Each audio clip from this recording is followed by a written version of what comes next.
Allez, on s'installe, on a des invités étonnants. Vous allez voir ça dans un instant si vous nous regardez sur les réseaux sociaux. Bonjour Gilles Gansman. C'est moi l'invité étonnant. Non, mais non, vous allez voir. Étonnant, parce que vous allez voir qu'on n'est pas tout seul en studio et on est ravis d'accueillir nos invités de ce matin. Dans un instant, on aura Amaury Vassili. Il est au téléphone, il va nous appeler, on va la voir dans un instant.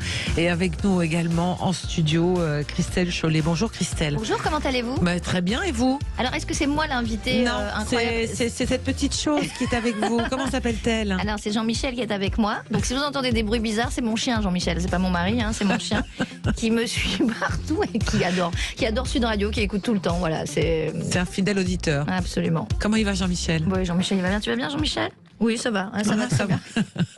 Et oui, vous pouvez aller sur le compte YouTube. YouTube, vous savez, on est à plus de 710 000 abonnés. On remercie d'ailleurs nos auditeurs et vous pouvez continuer à vous abonner à notre compte ne vous gênez YouTube. Pas. On est presque un des leaders de la radio à être sur YouTube. On vous le doit tous. Vous voulez la question du jour, madame ? Absolument. La question du jour, vous allez voir, je vais démarrer mon zapping avec.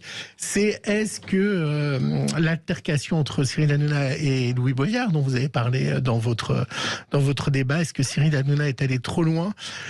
Eh bien, nos auditeurs pensent non à 47%. Ils sont quand même partagés. Hein. Oui, 38% et sans avis 15%. Donc globalement, on est presque à 50-50. Et ils discutent du tout. Garance nous dit quand même, il est effrayant que 48% ne trouvent pas injurieux déplacer les propos de l'animateur. Voilà ce qui est dit sur le compte Twitter de Sud Radio. Une affaire qui n'est pas terminée, on le rappelle. Il y a la conférence de presse de Louis Boyard. Il y a eu et l'émission ce soir de Cyril Hanouna. L'émission où il a prévu, il s'est excusé de ses propos en disant qu'il regrettait juste les insultes contre le député, mais c'est une décision après parce que la loi a changé concernant l'insulte à un élu et ça peut donc aller plus loin que de simples échanges sur Twitter. Donc vous continuez de voter à cette question du jour. On est très curieux de savoir ce que vous en pensez également. Si vous voulez nous interpeller, il n'y a pas de souci. Et vous, Christelle, vous avez un regard sur ça ou pas ? Bien sûr, j'ai un regard. De toute façon, l'insulte n'est jamais bonne, donc à partir de là, mais je crois qu'ils se connaissaient très bien a priori, donc peut-être que ça a débordé sur leur côté. On se connaît, ouais, je pense qu'il y a eu ça. Après, j'ai pas suivi l'affaire parce que j'étais sur scène là assez régulièrement et tout le temps d'ailleurs, et toujours. Et du coup, j'ai pas regardé du tout. Mais j'ai suivi juste après le lendemain quand j'ai. Juste avant, on va au zapping. On va aller au zapping. Ouais, tout à fait. Sud Radio Média. L'instant zapping. Eh ben oui, parce que comme c'est notre question du jour, Valérie, est sur Cyril Hanouna, et pour ceux qui sont passés à côté, comme Christelle Chollet. Je suis pas passée à côté. Enfin, à côté de le voir. Je veux dire, je l'ai pas vu en direct en fait. Évidemment, j'ai lu les journaux après, mais de toute façon, l'insulte n'est jamais bonne. Mais je crois qu'il s'est excusé et qu'il a dit lui-même qu'il est allé trop loin. Voici l'affrontement donc entre l'animateur et le député Louis Boyard, extrait fleuri. Si t'es député, c'est grâce à nous. Mais t'as voté pour moi, toi ? Si t'es député, c'est grâce à nous. Demande à Raquel Garrido. Demande à Raquel Garrido, j'ai tous les jours au téléphone. Vous vous rendez compte qu'on n'a pas le droit de critiquer Bolloré ? Mais t'as tous les droits. Va dans une chaîne, va dans un groupe où t'as le plus de liberté qu'ici. T'as même pas de liberté à l'Assemblée nationale. Dès que tu parles, il ferme ta gueule. Allez, tais-toi. Dès que tu parles, il ferme ta gueule. T'es sérieux ou quoi ? Moi, je t'explique, moi je vais ici, moi je fais mon métier, je divertis les gens tous les soirs et je leur parle d'actualité. Tu fais pas ton métier. Toi, t'es une merde. Toi, t'es une merde. Tu viens ici, tu fais le malin, t'es une merde. Tu fais du mal. On en parlera tous les deux. C'est des mecs comme ça qui font du mal à la France. C'est pas parce que j'ai critiqué Bolloré. Pas du tout. Tu fais du mal à la France en disant. Alors le problème, c'est que c'est un parlementaire, c'est un élu et que la loi a changé aujourd'hui et que parfois il y a des petits maires, des petites communes qui essayent de régler les problèmes et sans doute que des gens se permettront d'en parler comme ça. Vous voyez bien qu'il y a le tutoiement quand même, qu'il y a une connivence dans le tutoiement. Après, le tutoiement dans la colère, ça peut fonctionner aussi. Oui, on peut dire ça aussi. Moi, j'ai un regard partagé vraiment là-dessus. Oui, je trouve on n'est pas d'accord. On n'est pas d'accord. Et je trouve qu'il y a beaucoup de gens qui retournent leur veste et voilà. Mais bon. Non, mais même entre amis, de toute façon, on dit pas à quelqu'un d'autre. Ah oui, ça c'est autre chose. Voilà. Il y a le fond et la forme. Même si on se connaît, il y a le fond et la forme, effectivement. Moi après, j'ai pas regardé. Et puis là, je viens juste d'écouter. Effectivement, il y a un truc qui va pas. Mais bon, il s'est excusé. Puis il a un peu oublié qu'il était à la télévision. Oui, je crois. Et qu'il n'était pas au bar ou en coulisses. De toute façon, on fait pas ça. On dit pas ça à ses potes et on dit pas à personne. D'ailleurs, on dit jamais à personne. T'es une merde. On verra à la conférence de presse s'il aura du renfort, Boyard. On va voir. Allez, première partie. Ça, c'est fait. C'est l'image média, la libération de Kherson en Ukraine, des images de l'IS filmées par les équipes du 20h de France 2. Une ville transportée de joie et un slogan répété à l'infini sur cette place de la ville de Kherson. Kherson est ukrainienne, clame la foule. Les femmes embrassent les soldats. Certaines essuient leurs larmes et d'autres cherchent les gestes pour mieux remercier. Je suis une grand-mère de 70 ans et j'ai l'impression d'avoir 30 ans. Je suis envahie par la joie et je crois que je peux enfin respirer normalement. L'interview choc dans 7 à 8 pour continuer ce zapping de Martine Henry. Vous savez qui est Martine Henry? J'allais dire Valérie. Oui. Vous savez qui est Martine Henry? C'est la maman de Jonathan Daval qui sort un livre. Et oui, moi, maman de Jonathan Daval. Alors, elle est revenue sur les rumeurs d'homosexualité de son fils et du fait qu'il s'était trouvé un petit copain en prison. Mais non, non, non. Vous n'y croyez pas? Non, non, même pas, parce que c'est des racontards, ça. Jonathan, quand vous lui en avez parlé? Oui, c'est moi qui lui ai appris en plus. Et parce que je l'ai vu à la télé avant d'aller le voir. Ça m'a choqué, ça. J'ai dit, mais qu'est-ce qu'il raconte? C'est pas possible. Et qu'est-ce qu'il il m'a dit, mais c'est du grand n'importe quoi. Parce que j'ai bien dit, si c'est vrai, te gêne pas, dis-le. On t'aimera pas moins pour autant, c'est ta vie.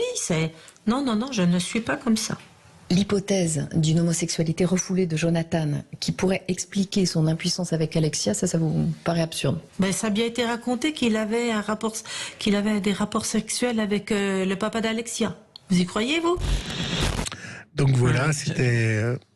Oui. Oui, non, mais ce grand déballage, oui, très bien. Elle fait un livre, elle va faire de l'argent avec il y a eu un article dans le JDD et tout ça, oui, c'est vrai. Ça vous choque?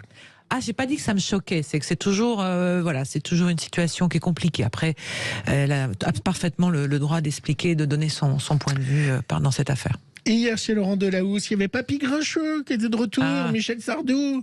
C'était mieux avant, voilà. Les cyclistes. Les cyclistes. C'était aussi mal avant qu'aujourd'hui.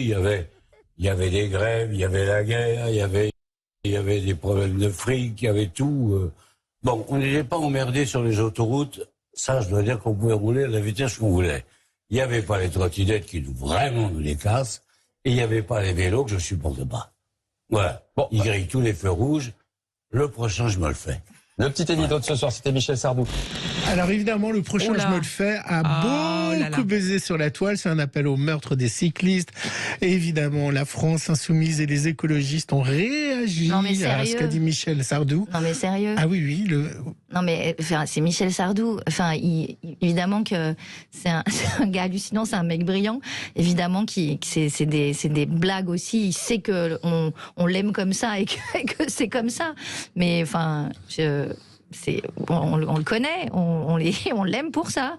Et comme quand il raconte que il a fait des chansons, certes, qui sont devenues polémiques, mais qu'à la base, il pense pas du tout à ça. Il fait comme il fait les lacs du Connemara, parce que il a une brochure et il regarde et il a une brochure du Connemara. Il met tous les noms. Enfin voilà. Après, il a des responsabilités en tant qu'artiste. On en a tous, mais c'est Michel Sardou. On peut plus faire d'humour en disant j'aime le faire. Le mais prochain non, cycliste. Mais c'est pas ça. Mais bon, de là à ce que ça bascule aussi comme ça. Aussi. Fan de Michel Sardou, Christelle Chollet. Oui, je suis fan. Oui, moi, il me fait rire. Et puis encore une fois, on le sait, on le connaît, on sait et on l'aime pour ça aussi. C'est un grincheux. Et alors, dans les 7 nains, il y a grincheux. Voilà. Et moi, je suis à fond sur Blanche-Neige. On a Amaury Vassili, le gagnant de Mask Singer au téléphone. Je veux dire pourquoi on peut le prendre maintenant. Bonjour Amaury. Bonjour. Bonjour. Alors, qu'est-ce qui s'est passé? Vous deviez être en studio? Il fait froid en Normandie. Il faut croire que les moteurs n'aiment pas ça. Mince, faut rouler en électrique. Donc, c'est ça, mais il y a encore un peu trop de distance. C'est donc une vraie tortue. C'est ça. Oh purée, la vache, oui. C'était la mauvaise surprise de la matinée, mais la bonne, c'est que je peux vous retrouver quand même. Alors c'est déjà pas mal. Mais il faut partir à temps, vous connaissez. Et pourquoi je vous fais intervenir? Parce que vous allez réagir avec Christelle Chollet, qui était la dalmatienne. Parce que dans l'extrait suivant, on recevra d'ailleurs jeudi Adeline Tognetti, la nouvelle prof de chant de la Starac. Alors c'était encore un carton, samedi soir, avec une émission consacrée à Grégory Le Marchal, où Enola a repris à corps perdu. Je vous demanderai votre avis après.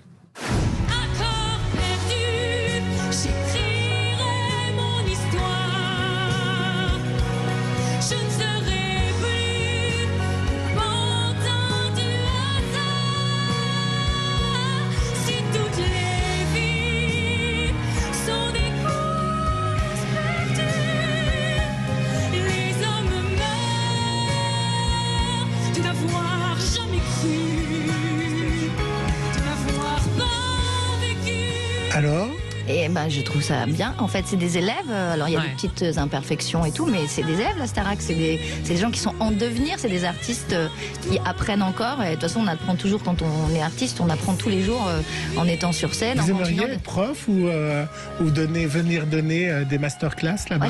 J'apprendrai à les faire chanter en dansant. Et voilà. Oui, bien sûr, c'est trop chouette.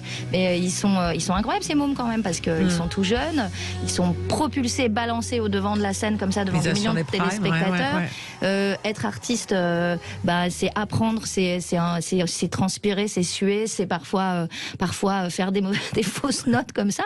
Mais plus on avance dans l'âge, à 50 ans, on en fait moins parce qu'on a l'habitude. Même Amaury doit pouvoir le dire aussi. Quand on travaille tout le temps, souvent, l'expérience fait que voilà, on arrive à être au top de ce qu'on veut. Vous regardez la Starac, Amaury? Alors j'ai peu regardé parce que je suis en studio très souvent ces derniers jours, mais j'ai entendu pas mal d'extraits de tous les chanteurs. Et c'est vrai que ce qui est génial, c'est qu'on retrouve cette fragilité et cette jeunesse dans la voix et tout ça, mais en même temps on voit aussi les émotions qu'ils sont obligés de surmonter, parce que c'est quand même assez incroyable d'être sur ces énormes plateaux. Vous voyez, moi, ma première télé, je l'ai faite à l'époque chez Pascal Sevran, c'est pas du tout la même taille des plateaux télé. Là, on est sur la Starac, ça devient un plateau, gigantesque, voilà. Et puis, il y a toute cette nostalgie que nous, qui avons connu les premières éditions, on repense, on revoit Jennifer, on revoit Nolwenn dans le château, Grégory de Marchal, évidemment. Et voilà, et on se dit que ces gamins-là, finalement, ils ont tout entre les mains pour réussir, mais ils ont aussi une pression tellement énorme qu'il va falloir la gérer parce que ça peut aussi tout faire vriller. Donc il faut qu'ils restent concentrés et puis ça va le faire. Ils vont prendre tellement de plaisir, ça c'est une chose de certaine. Allez, Amaury Vassili, vous ne bougez pas. Christelle Chollet est avec nous également. Gilles Gansman, on se retrouve dans un instant sur Sud Radio. On continue de parler avec nos invités médias. Ce matin, on parle de Masked Singer dans un instant. À tout de suite. Sud Radio Média, les invités du jour. On est toujours en compagnie avec nous d'Amaury Vassili, Christelle Chollet, avec Jean-Michel qui est là également. Jean-Michel Sardou. Qu'est-ce que tu penses de Michel Sardou, Jean-Michel? Voilà, c'est ça. Gilles, parce qu'effectivement, on revient donc sur l'actualité et le vainqueur de Masked Singer, Amaury Vassili, qui voilà, c'est quand même une émission, je trouve, assez fascinante, moi, personnellement, avec ses masques. Ah oui, vous savez qu'on en a eu un en plateau et que Valérie a essayé. C'est assez fascinant. Moi, je voulais savoir comment vous avez vécu l'après. Est-ce que il y a des choses qui ont vraiment changé ou le soufflet est retombé quand on gagne une émission comme Masked Singer? Personnellement, moi je reçois beaucoup de messages où il y a une volonté de revoir la tortue. Alors pas moi, mais la tortue. Mais je trouve ça génial parce que je pense qu'elle est rentrée dans le cœur de pas mal d'enfants. Et du coup, ils en auraient peut-être aimé un petit peu plus. Après, évidemment, je dirais que les téléspectateurs, ils ont Masked Singer pendant plusieurs semaines, ensuite ils ont la Starac, ensuite ils ont Danse avec les stars, etc., etc. Il y a toujours quelque chose pour les emmener. Mais les enfants, je pense qu'ils se font pas emmener comme ça. Finalement, ils ont besoin de quelque chose qui les emmène dans le domaine du rêve gentil, joli et bien pensant, parce que finalement c'est un peu ce que les enfants ont besoin en règle générale, je pense. Et cette émission, je pense, leur manque à eux. Donc voilà, c'est un peu mon avis sur la chose. Après, le fait d'être vainqueur, est-ce que ça permet d'avoir une exposition extraordinaire? Non, parce que je pense que quand on vous propose cette émission-là, il faut avoir le recul de réfléchir à pourquoi vous le faites et de se dire que peut-être que ça sera pas pour l'image. Parce que quand bien même, je vous dis un truc, c'est que je pense moi personnellement que c'est Marianne James qui a peut-être eu la meilleure exposition de toute l'émission, parce qu'elle est sortie en première et que finalement chaque semaine on reparlait de Marianne James qui a été éliminée, elle aurait pu faire peut-être d'autres prestations incroyables, etc., etc. Et donc finalement on a peut-être plus parlé d'elle et de Frédéric Diefenthal que de tous les autres artistes. Et moi, en étant vainqueur, il y a forcément cette émulation autour du vainqueur pendant quelques temps, mais on le fait pas pour l'exposition médiatique, un petit peu, mais en tout cas pour que les gens associent notre visage à Masked Singer, c'est difficile parce que finalement le mien ils l'auront associé l'espace d'une demi-heure. Pendant longtemps vous avez été masqué finalement. Christelle? Moi perso, depuis Masked Singer, on m'appelle Perdita ou Pongo dans la rue maintenant. Moi j'ai pas de... Ouais, vraiment. Puis on me chante des trucs un peu bizarres. Vous vous êtes rencontrés tous les deux pendant Masked Singer? Ah bah non, jamais. Non, on se voit jamais. jamais. Non. D'ailleurs, je t'en veux beaucoup. Merci beaucoup. À cause de toi, je suis sortie. Non, je déconne. J'étais très contente que ce soit toi. Et alors, vraiment, sur certains artistes, j'avais des doutes. Mais toi, personne n'a reconnu qui tu étais. C'était incroyable, quoi. Incroyable. Personne n'a reconnu ta voix. Personne. Enfin, moi, vraiment, je savais pas du tout. Vous savez si vous avez été payés la même somme tous les deux? Ah non, on n'a pas. Tu me diras en off combien t'as été payé. Il en a fait plus d'émissions. Pourquoi en off? Non. Il a fait plus d'émissions. C'est normal qu'il soit plus payé. Le vrai gagnant. En fait, moi, j'ai pris, si je suis transparent, sauf pour l'aide sur la somme, moi j'ai pris un forfait sur toutes les semaines. Parce que en fait, j'aime pas avoir cette pression. J'aime pas avoir réfléchir au pognon, quoi. Donc la question pognon, elle est réglée dès le début, au moment où il me propose l'émission. Et puis après, j'y pense plus parce que je m'en fous, quoi. C'est pas. Et vous, c'était crescendo? Moi, je n'ai même pas discuté parce que ma fille était, et puis je trouvais ça très sympa. Ma fille était fan de l'émission. Et un jour, elle a eu cette petite phrase. Elle a 13 ans. Ma fille, elle m'a dit, maman, si un jour tu fais cette émission, je te reconnaîtrai tout de suite. Et quand on me l'a proposé. J'ai dit oui tout de suite parce que j'ai repensé à ça et je me suis dit mais juste pour ça, voilà. Et après je me suis tellement amusée parce que c'est tellement drôle d'être caché et puis de mentir à tout le monde, quand même à sa famille, à tout le monde, qu'on a vécu des trucs. Et puis sur cette émission, ils sont quand même très très bienveillants. On est tout le temps bordés de tous les côtés et c'était très très rigolo. Et surtout travailler. Reconnu la première note. Elle s'est retournée vers la fin, elle fait. T'es sérieuse, maman? C'est toi? Ouais, direct. C'est terrible. Eh ben, je vous propose de la reconnaître. Je vous propose la Dalmatienne qui chante du Céline Dion. Écoutez, ça envoie.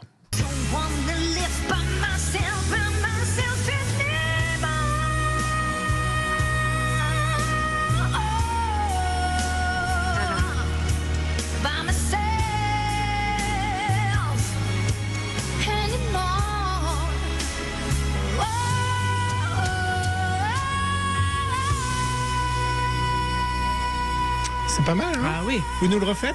Non, là, froid. Le matin, moi je suis spécialiste de ça. Ah bah allez-y alors. Non mais Amaury, tu peux y aller s'il te plaît? Amaury, il est peut-être mieux parce qu'en Normandie, il y a un microclimat pour les voix. Et je vous propose un extrait. Je vous propose un extrait de La Tortue. C'est Hello et qui est donc un album qui sort. On pourra lui en parler après avec des chansons qu'il reprend, qu'il a chantées dans Masked Singer. Voici Adèle.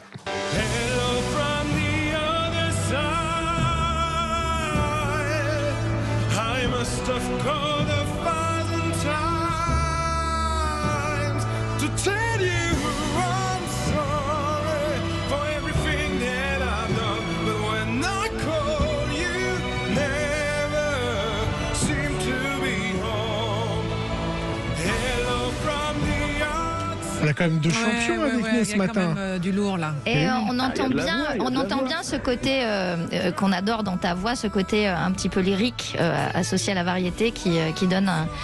On aurait dû te reconnaître en fait. Maintenant qu'on le sait, mais c'est évident. Ouais, c'est ça en fait. C'est énervant parce qu'une fois qu'on sait qui se cache derrière, on dit mais. Je pense que j'ai vraiment perdu mon monde à cause ou grâce à ma vivacité et puis au fait que je bougeais dans tous les sens et quand on me connaît. Bon, je suis pas le mec qui bouge et qui saute dans tous les sens en temps normal, mais là, j'avais envie que cette tortue, elle ait une âme unique. C'était pas Amaury Vassili, c'était vraiment la tortue. Fallait qu'elle pète le feu, fallait qu'elle soit, qu'elle évoque des belles choses. Et puis, je savais aussi que, la danse, j'allais pas pouvoir faire grand chose parce que je suis déjà pas un très grand danseur, mais en plus avec le costume, ça commençait à devenir un peu plus compliqué. Donc, il fallait qu'il y ait l'énergie. Et c'était très drôle parce qu'ils ont toujours cru que j'étais un humoriste, comme si on associait plus l'humour à ce côté pétillant et virevoltant plus qu'à des chanteurs qui, c'est vrai que peu importe le registre musical, à part Théo lavabo, on n'imagine pas quelqu'un qui puisse sauter dans tous les sens, quoi.